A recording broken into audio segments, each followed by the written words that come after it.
জামাতে নামাজ শেষে আমরা সুন্নত ফরিয়া খাড়োই থাকি ফিসে মানুষটা হইনের লাগে অনেক সময় 1 মিনিট 2 মিনিট 3 মিনিটও খাড়াওয়া লাগে।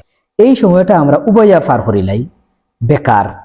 ওই সময়টাতে আমরা 2 রাকাত নফল নামাজ পড়তাম বা অনেক সময় আমরা অনেক হাজত থাকে, যেই হাজতর লাগে আমরা 2 রাকাত সালাতুল হাজত পড়তাম। কিন্তু আমরা করি কিতা উবাইয়া যেই নমাজ পড়রা এন মুখা বেখাল খান চাই থাকি যে এন কোন সময় নমাজ শেষ করবা আর আমি বারোইয়া যাইতাম।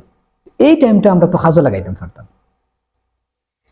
আমরা আর প্রতিদিনকার অনেক হাজত থাকে, এই হাজত ফুরা করবার লাগে আল্লাহর কাছে 2 রাকাত সালাতুল হাজত পড়তাম পারি।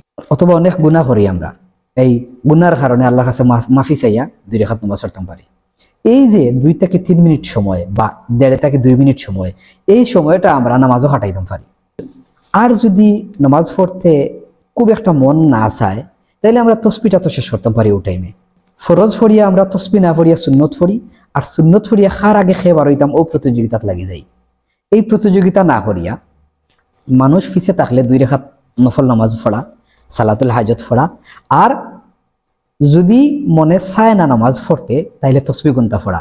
এই বালা আমলটা যদি আমরা করিলাই তাহলে দেখা যাইব সময়ও কাটি গেল, বালা একটা সবও ফাইলিলাম।